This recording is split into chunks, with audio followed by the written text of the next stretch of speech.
Hello everyone, welcome back to my channel, that is Commerce Classes by Ronak Sharma. In today's lecture, we are going to discuss the next topic of HRM, that is Scope of HRM. देखो scope में क्या चीज़ होती है कि हम इसमें ये पढ़ेंगे कि इस HRM के अंदर क्या क्या एस्पेक्ट्स आते हैं, मतलब क्या क्या डोमेन है, क्या एरिया है या क्या मैटर है जो आपने इसमें स्टडी करना होता है. ठीक है, तो चलिए स्टार्ट करते हैं आज का लेक्चर. देखो स्कोप में फर्स्ट पॉइंट आता है आपका HR प्लानिंग. देखो HRM के स्कोप में बेसिकली हम ये देखते हैं कि हमने HRM के अंदर करना क्या क्या है. ठीक है, right from the planning to the compensation, separation of an employees, सारे स्टेप्स हम इसमें डिस्कस करेंगे. क्लियर. देखो फर्स्ट स्टेप क्या है आपका HR प्लानिंग.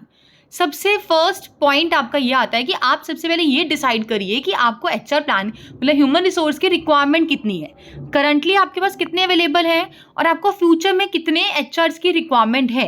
तो ये चीज़ सब डिसाइड करना is known as HR planning. ठीक है, तो it is also known as man power planning. HR planning मतलब ह्यूमन रिसोर्स, और ह्यूमन रिसोर्स को मैन पावर भी बोलते हैं या फिर पर्सोनल भी बोलते हैं. तो that's why it is known as man power planning. It is a process by which a management determines how an organization should move from its current manpower position to its desired manpower position. ये बताता है कि एक ऐसा process है जो ये हमें बताएगा कि कैसे एक ऑर्गेनाइजेशन अपने करंट मैनपावर पोजीशन से मूव करती है towards the desired manpower position. अब देखो प्लानिंग रिलेटेड होती है समथिंग रिलेटेड टू फ्यूचर. ठीक है, तो इसलिए बोला गया कि प्लानिंग मतलब HR planning is a forward looking function, मतलब फ्यूचर से रिलेटेड है, तो that's why it is known as forward looking function. Basically it is concerned with the procurement of right type of people as and when required. Generally HR planning का focus ये होता है कि आप planning इस तरह से करें कि आप राइट पीपल को ही सेलेक्ट करें, प्रोक्योर करें जब आपको जरूरत पड़े, as and when required. HR planning is important function which is performed prior to the acquisition of HR in the organization. देखो HR प्लानिंग कब की जाती है, जब आप मतलब जब आपने एक्वायर करना है ना, रिक्रूट करना है, हायर करना है अपने वर्कर्स को या स्टाफ को, उससे पहले ही आप प्लानिंग करोगे ना कि हमें कितने लोगों की रिक्वायरमेंट है या क्या स्किल्स होने चाहिए, क्या टाइमिंग्स हो, क्वालिफिकेशन, क्या आप उन्हें पे करने वाले हैं. तो क्या इसीलिए बोला गया कि HR प्लानिंग एक इंपॉर्टेंट फंक्शन है जो कि परफॉर्म किया जाता है prior to the acquisition of HR in the organisation. Clear है. HR प्लानिंग करने के बाद सेकंड स्टेप आता है आपका job analysis and job design. अब जॉब एनालिसिस और जॉब डिजाइन क्यों किया जाता है, इसमें आप जनरली जॉब के बारे में मतलब स्टडी करते हो कि किस टाइप की जॉब मतलब करनी है, किस पर्टिकुलर जॉब के लिए आपको कौन से स्किल के लोगों की रिक्वायरमेंट है. अब देखो जॉब की एनालिसिस करना इंपॉर्टेंट क्यों है, जब तक आपको ये पता नहीं होगा कि किस तरह की जॉब के लिए आपको एम्प्लॉयज़ की रिक्वायरमेंट है, तो आप कैसे जानोगे कि किस क्वालिफिकेशन के लोग चाहिए आपको, है ना. तो सबसे पहले आपको जॉब को एनालाइज करना है. ठीक है, उसके बाद ही आप HR को रिक्रूट कर सकते हो. ये ना जो हम पॉइंट्स पढ़ रहे हैं ये आपके आगे फर्दर टॉपिक्स हैं. HR प्लानिंग के ऊपर पूरा डिटेल चैप्टर है, जॉब एनालिसिस, फिर आगे से रिक्रूटमेंट, सिलेक्शन, इन सब के अलग अलग अपने अपने टॉपिक्स चलेंगे. ठीक है, तो वही टॉपिक्स, वही जो हमने इसमें स्टडी करना होता है, वही आगे जाके आपका क्या होता है, स्कोप बन जाता है. ठीक है, तो चलिए देखो job analysis and job design में क्या बोला जा रहा है. It is an important function of HR manager. ये HR मैनेजर का मोस्ट इंपॉर्टेंट फंक्शन होता है क्योंकि इसको परफॉर्म करता कौन है, HR manager. It helps to know the activities to be performed and decide the skill and knowledge required to perform the job. ये आपको हेल्प करता है ये जानने में कि आपको किस तरह की एक्टिविटीज़ को परफॉर्म करना है, और डिसाइड करता है कि कौन सी आपको स्किल की रिक्वायरमेंट है, कितनी नॉलेज की रिक्वायरमेंट है एक पर्टिकुलर जॉब को परफॉर्म करने के लिए. ठीक है, it helps to know the activities to be performed and decide the skill and knowledge required to perform the job. ठीक है, basically it is the process of data collection and other relevant information relating to the job and updating information with changing scenarios. Basically क्या है, job analysis एक ऐसा process है जिसके अंदर आप रेलिवेंट डेटा को कलेक्ट करते हो, रेलिवेंट इंफॉर्मेशन को कलेक्ट करते हो. अब इंफॉर्मेशन या डेटा किसके regarding, related to the job. ठीक है, और अब उसे टाइम टू टाइम अपडेट करते रहते हैं as per the changing scenario. Clear. Job analysis provides an objective basis for acquiring right people for the organization. Now, third point in scope is recruitment and selection. देखो recruitment आपका positive process होता है, selection की अगर बात करें ये negative process है। रिक्रूटमेंट में बेसिकली आप अपने लोगों को, पीपल को स्टिमुलेट करते हो कि हमारी जो ऑर्गेनाइजेशन है आप उसमें अप्लाई करिए फॉर द वैकेंट पोस्ट। ठीक है, अब देखो जब आप एडवर्टीजमेंट निकालते हो तो नंबर ऑफ एप्लीकेंट्स आपके पास आते हैं अपनी एप्लीकेशंस लेके, ऐसे ही होता है। ठीक है, बट आप क्या करते हैं, उनमें से बेस्ट वन को ही सेलेक्ट करते हो जो आपकी जॉब की रिक्वायरमेंट्स को फुलफिल करता है। तो रिक्रूटमेंट में तो पॉजिटिव है कि बहुत सारे लोग अप्लाई कर रहे हैं, आई जा रहे हैं, ठीक है, लेकिन सिलेक्शन में क्या करते हो आप उन्हें मतलब स्क्रूटनाइज करना स्टार्ट कर देते हो। ठीक है, बहुत सारे अबंडेंट में से आप कुछ सिलेक्टेड लोगों को ही आप हायर करते हो। ठीक है, recruitment and selection are another important area of HRM. Manpower planning is considered as the first step towards hiring the employees for the organization. बोलते हैं कि मैन पावर प्लानिंग को सबसे मोस्ट इंपॉर्टेंट स्टेप माना गया, फर्स्ट स्टेप माना जा रहा है किस तरफ, towards the hiring of the employees in the organisation. The process of recruitment begins with the determination of HR recruitment for the employees organization and ends with the selection, induction and placement of employees. Recruitment का process वहीं से start हो जाता है जब आप अपने HR की मतलब कि प्लानिंग करते हो, रिक्वायरमेंट चेक करते हो, और एंड होता है कहाँ से, सेलेक्ट कर लोगे जब आप उन्हें इंट्रोड्यूस कर दोगे अपनी ऑर्गेनाइजेशन के साथ, एज वेल एज जब आप उन्हें अपनी ऑर्गेनाइजेशन में प्लेसमेंट दे देंगे. देखो अब आपने हायर कर लिया, सिलेक्शन हो चुकी है आपके एम्प्लॉय की, ठीक है जी. अब आप क्या करते हैं, ओरिएंटेशन प्रोग्राम रखते हैं, इंडक्शन प्रोग्राम्स कंडक्ट करते हो. आपने भी देखा होगा जब आप यूनिवर्सिटीज़ में, कॉलेजेस में आप जाते हैं ना, तो आपकी जब न्यू सेशन स्टार्ट होता है, जब आप बिल्कुल फर्स्ट टाइम जा रहे हो, फर्स्ट ईयर में है, तो आपका भी एक इंडक्शन एंड ओरिएंटेटेड प्रोग्राम बनाया जाता है. ठीक है, उसमें होता क्या है, उसमें आपको यूनिवर्सिटी के बारे में इंट्रोड्यूस करवाया जाता है कि यहाँ पे क्या क्या कोर्सेज हैं, क्या क्या एक्टिविटीज़ कंडक्ट की जाती हैं, यहाँ के क्या नॉर्म्स हैं, रूल्स एंड रेगुलेशंस क्या है. तो आपको फेमिलियर बनाया जा रहा है विद योर पर्टिकुलर यूनिवर्सिटी और द कॉलेज. तो इसी तरह से ऑर्गेनाइजेशन में भी जब आप इंप्लॉयज़ को हायर करते हैं, उस टाइम पर भी सिलेक्शन के बाद आप उन्हें ओरिएंटेशन देते हो, इंडक्शन करवाते हो. ठीक है, HRM is supposed to conduct orientation and induction program of the employees selected for work in the organization. It is the process of accustoming the employees about organization's vision, mission, values, background, work culture. आप इसमें क्या करते हो, जो भी आपने employees को select किया है, जिन्हें भी आपने सेलेक्ट किया है अपनी कंपनी के लिए, ऑर्गेनाइजेशन के लिए, आप उन्हें फेमिलियर करवाते हैं about the organisations vision, company का विजन क्या है, इनका मिशन क्या है, इनके वैल्यूज़ क्या है, बैकग्राउंड कल्चर कैसा है, या फिर इनका वर्किंग एनवायरनमेंट कैसा है, वर्किंग कल्चर कैसा है. ठीक है, अब आपने ओरिएंटेशन दे दिया, आपने काम पर लगा दिया. जब आपने काम पर लगा दिया तो आपको ना नीड राइज हो रही है कि हमें ना इनको थोड़ी बहुत ट्रेनिंग देने की रिक्वायरमेंट है, कि इनको एक बार हम बता देंगे ना कि काम कैसे करना है तो ये बहुत अच्छे से परफॉर्म कर लेंगे. तो next step is training and development. देखो जो ट्रेनिंग है ना, वो किसी पर्टिकुलर जॉब से रिलेटेड होती है, कि मतलब आपको पर्टिकुलर मशीन को कैसे यूज करना है आपको ये सिखाया जा रहा है, that is your training. But अगर हम बात करें डेवलपमेंट की, तो डेवलपमेंट का एम होता है ओवरऑल डेवलपमेंट करना एक एम्प्लॉय की. ठीक है, तो चलिए पढ़ते हैं. Training and development are concern with the enhancing the efficiency of HR of the organisation. कहते हैं ट्रेनिंग और डेवलपमेंट का मेन फोकस क्या होता है कि वो अपने HR जो ऑर्गेनाइजेशन के ह्यूमन रिसोर्स हैं उनकी एफिशिएंसी को बढ़ाएं. These are concerned with improving performance of the employees by providing them opportunities for growth and development. इनका मेन फोकस ये होता है कि ये अपने एम्प्लॉयज़ की परफॉर्मेंस को इम्प्रूव करें. अब इम्प्रूव कैसे करेंगे, बाय प्रोवाइडिंग देम अपॉर्चुनिटीज, उन्हें अपॉर्चुनिटीज प्रोवाइड करवाएंगे किसके regarding, for the growth and the development. Now what is the meaning of training. Actually training का मीनिंग बेसिकली है क्या.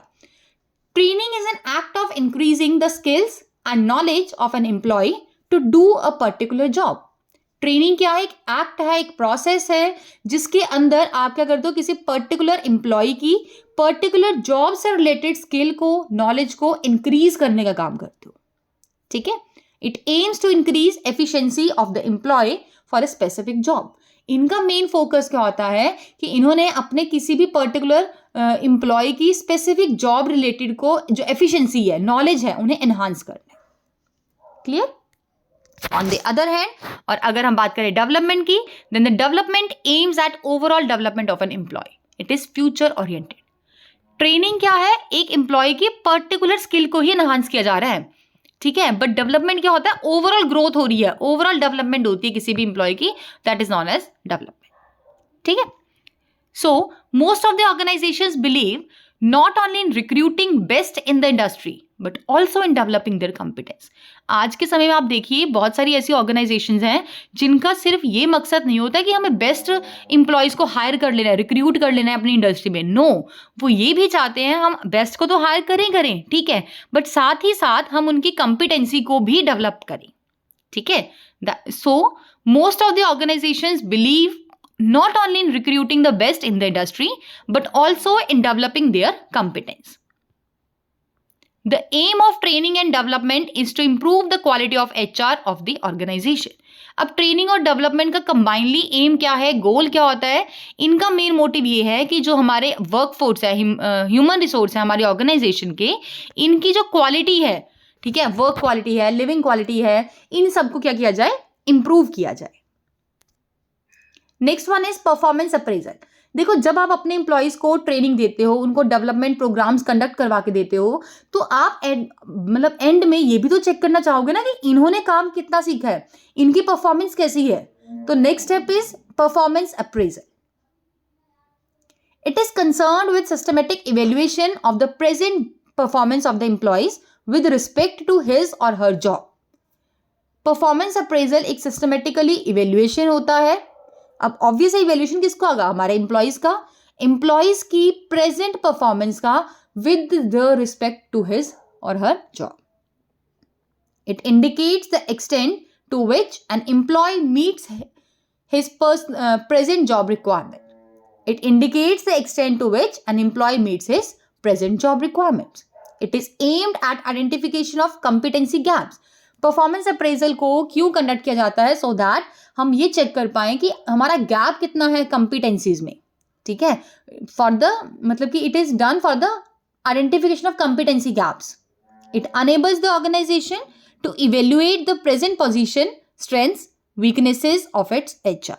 इनका जो मतलब ये हेल्प करता है किसी भी ऑर्गेनाइजेशन को कि वो अपने एचआर मतलब ह्यूमन रिसोर्स के प्रेजेंट पोजीशन को, उनकी स्ट्रेंथ्स को, उनकी वीकनेसेस को इवेल्युएट कर सके और अकॉर्डिंगली अपने फ्यूचर में डिसीजंस ले पाए। ठीक है, ये तो है परफॉर्मेंस अप्रेजल। परफॉर्मेंस अप्रेजल और एक वर्ड आता है आपका पोटेंशियल अप्रेजल। दोनों में डिफरेंस क्या है, परफॉर्मेंस वो होती है कि जो करंटली आप मतलब बीइंग अ एम्प्लॉय आप सर्व करो अपनी कंपनी को, लेकिन पोटेंशियल अप्रेजल क्या है, आप मतलब अपनी सर्विसेज नहीं दे रहे हो, इनहेरेंट कैपेबिलिटीज है आपके अंदर। ठीक है, सपोज आपको नॉलेज तो है बट आप उसे शो नहीं कर रहे हो, डिपिक्ट नहीं कर रहे हो। स्किल तो है आपको किसी पर्टिकुलर मशीन को ऑपरेट करने की, बट आप शो नहीं करते हो, that will be your potential. ठीक है, तो इसी तरह कई बार देखा जाता है कि पोटेंशियल जो होता है ना वो हिडन रह जाता है, तो हम उसको भी अप्रेज करते हैं, पोटेंशियल अप्रेजल भी आपका किया जाता है। It means assessment and identification of inherent capabilities, that is skill, knowledge etcetera possessed by an employee. Potential appraisal क्या है, एस्टिमेट असेसमेंट करना, आइडेंटिफिकेशन करना किसी भी एम्प्लॉय की इनहेरेंट कैपेबिलिटीज को, जैसे कि उनकी स्किल्स हो गई, नॉलेज हो गई है, ये सब।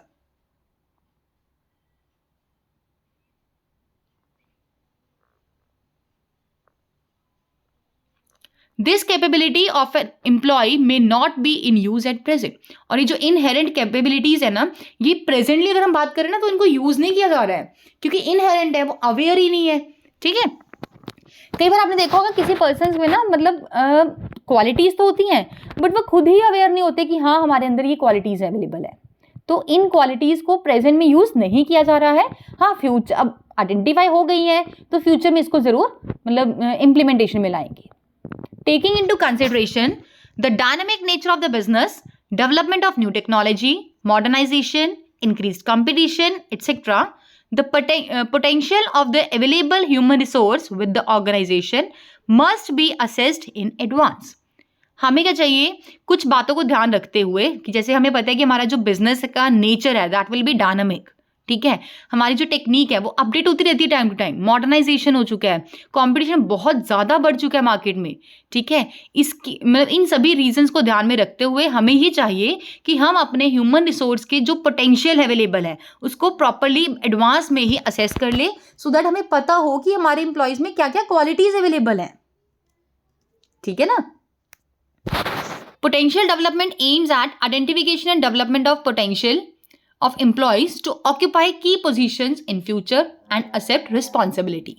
हम ये कहते हैं कि पोटेंशियल डेवलपमेंट का एम ये होता है कि आइडेंटिफाई किया जाए और डेवलप किया जाए एम्प्लॉयज के पोटेंशियल को, सो दैट वो फ्यूचर में की पोजीशंस को ऑक्यूपाई करें और रिस्पॉन्सिबिलिटीज को उठाने के लिए तैयार रहें।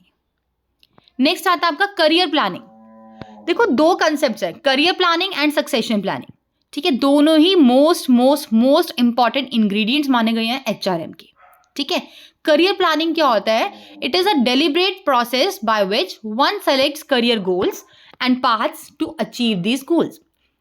करियर प्लानिंग एक डेलिब्रेट प्रोसेस है, मतलब आपके ऊपर कोई फोर्सफुली नहीं बोल रहा कि आपको करना ही करना है, आपकी खुद की प्लानिंग होती है, डेलिब्रेट फंक्शन है ये, जिसके द्वारा कोई एक पर्सन अपने करियर गोल्स को सेलेक्ट करता है और उन पाथ्स को मतलब सेलेक्ट करता है कि किस तरह से गोल्स को अचीव किया जा सकता है। The major focus of career planning should be on assisting the employees in achieving a better match between personal goals and the opportunities that are available in the organization। Main focus क्या होता है career planning का कि हम अपने employees को assist करें, help करें कि वो अपने पर्सनल गोल्स को और जो अपॉर्चुनिटीज हैं उनके अंदर एक बेटर मैच कैसे मेंटेन करें। The major focus of career planning should be on assisting the employees in achieving a better match between personal goals and the opportunities that are available in the organization। It is not an event or an end in itself। ये कोई एक event नहीं है कि जो 1 घंटे बाद, 2 घंटे बाद, 5 दिन बाद खत्म हो जाएगा। No, it is not an event or an end in itself, but a continuous process of developing HR for achieving optimum results। It helps the employees to plan their career. It encourages the employees to analyze their capabilities and inform them about the career opportunities that are available in the organization। ये आपके career planning आपको help करता है, encourage करता है, मतलब आपके employees को एनकरेज करता है कि वो अपनी कैपेबिलिटीज को एनालाइज करें। ठीक है, और उन्हें इन्फॉर्म करता है अबाउट द करियर अपॉर्चुनिटीज को जो कि एक ऑर्गेनाइजेशन में अवेलेबल होती हैं। Next point is rewards and compensation. देखो जब आपने मतलब करियर दे दिया, सब कुछ हो चुका है, अब लास्ट में आपके एम्प्लॉयज ये भी तो एक्सपेक्ट करेंगे ना हमें कितना पे किया जा रहा है, रिवॉर्ड्स क्या है, कंपनसेशंस क्या है। ठीक है, तो मोस्ट इंपॉर्टेंट पॉइंट होता है आपका रिवॉर्ड्स एंड कंपनसेशन। देखो रिवॉर्ड क्या है? Reward is the compensation to the employees for the services to the organisation. आपके एम्प्लॉयज ने आपकी ऑर्गेनाइजेशन को जो सर्विसेज प्रोवाइड की गई हैं उसके लिए जो आप उन्हें कंपनसेशन देते हो, जो आप सैलरीज देते हो, बोनस देते हो, that will be known as reward. It is the duty of the HR department of the organisation to look into the remuneration and compensation planning. ये किसी भी ऑर्गेनाइजेशन में चले जाओ, ये HR डिपार्टमेंट की ड्यूटी होती है, ऑब्लिगेशन होती है कि वो रेम्यूनरेशन प्लानिंग पॉलिसीज को and compensation planning and policies को प्रॉपर्ली लुक आफ्टर करे। Adequate compensation is necessary. अब बहुत ज़्यादा इंपॉर्टेंट हो जाता है कि आप प्रॉपरली कंपनसेशन मतलब प्रोवाइड कीजिए अपने एम्प्लॉयज़ को। अगर आप ये चाहते हो कि आपके जो एम्प्लॉयज़ हैं, ठीक है, वो रिटेन रहे, मोटिवेट करे और अट्रैक्ट करे मतलब जो सर्विसेज हैं एम्प्लॉयज़ की। इट मीन्स अगर आप ये चाहते हो ना कि आपके एम्प्लॉयज़ रिटेन रहें, ठीक है, और आप उन्हें मोटिवेटेड रखें और आप उन्हें मतलब अट्रैक्ट कर सको एफिशिएंट एम्प्लॉयज़ की सर्विसेज को, ठीक है, तो आपको एडिक्वेट कंपनसेशन देना ही देना पड़ेगा। क्लियर है? अब आता है कि हमारे जो रिवॉर्ड्स है ना वो 2 तरह के होते हैं। First one is intrinsic reward and the second one is extrinsic reward. Intrinsic rewards वो सभी रिवॉर्ड्स होंगे जो कि रिलेटेड होंगे टू द जॉब इटसेल्फ, मतलब जॉब सेटिस्फेक्शन मिल जाना, ठीक है, प्राइड होना इन वर्क, रिकॉग्निशन मिल जाना किसी एक इंडिविजुअल को, ये सभी होते हैं मतलब इंट्रिंसिक, बाहरी कोई इनका फोर्स नहीं है। बट अगर हम बात करें एक्सट्रिंसिक रिवॉर्ड्स की, these are related to the monetary benefits, like आपकी सैलरी बढ़ गई है, आपको प्रमोशन मिल चुकी है, फ्रिंज बेनिफिट्स प्रोवाइड किए जा रहे हैं। ठीक है, तो चलिए एक बार डिस्कस करते हैं। देखो एक्सट्रिंसिक रिवॉर्ड में क्या बोला गया है, it is related to monetary benefits such as salary, promotion, fringe benefits etcetera. और इंट्रिंसिक रिवॉर्ड क्या होते हैं, it is related to the job itself, that is job satisfaction, pride in work, recognition of an individual etcetera. तो ये सभी आज हमने discuss करे हैं। टोटल 7 to 8 पॉइंट्स थे हमारे स्कोप ऑफ HRM के अंदर। ठीक है, तो ये आपके सभी, आप खुद देखो, अगर आपने पहले थोड़ा सा भी बीकॉम में पढ़ा होगा, ठीक है, तो ये सभी ना आपके चैप्टर्स के नेम है। ठीक है, HR planning, recruitment, selection, training, development, ये सारे चैप्टर्स हैं, टॉपिक्स हैं आपके फुल फ्लेज। ठीक है, तो जो आपके चैप्टर्स हम पढ़ते हैं ना HRM के अंदर, that will known as the scope of HR। ठीक है, चलिए फटाफट से क्विकली रिवाइज करते हैं कि क्या क्या पॉइंट्स हमने डिस्कस करे हैं आज के लेक्चर में। फर्स्ट पॉइंट हमने डिस्कस किया है कि HR प्लानिंग, कि हमने मतलब रिक्रूट करने से पहले आप प्लानिंग करते हो कि आपको कितने लोगों की रिक्वायरमेंट है, क्या स्किल्स होनी चाहिए। देन आता है second, job analysis and job design. देखो जब तक आपको जॉब के बारे में पता ही नहीं होगा कि किस तरह की जॉब के लिए आपको रिक्वायरमेंट है लोगों की, तो आप क्या क्वालिफिकेशन रखोगे। ठीक है ना, आपको पता ही नहीं कि क्या स्किल्स की रिक्वायरमेंट है। तो सेकंड स्टेप आता है प्लानिंग के बाद job analysis and job design.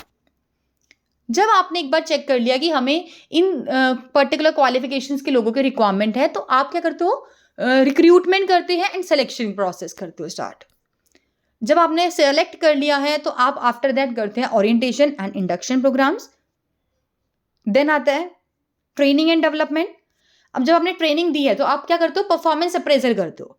ठीक है, कि उन्होंने क्या काम किया, क्या गैप रह गया, कितना ये था, सब कुछ। देन आता है आपका पोटेंशियल अप्रेजल।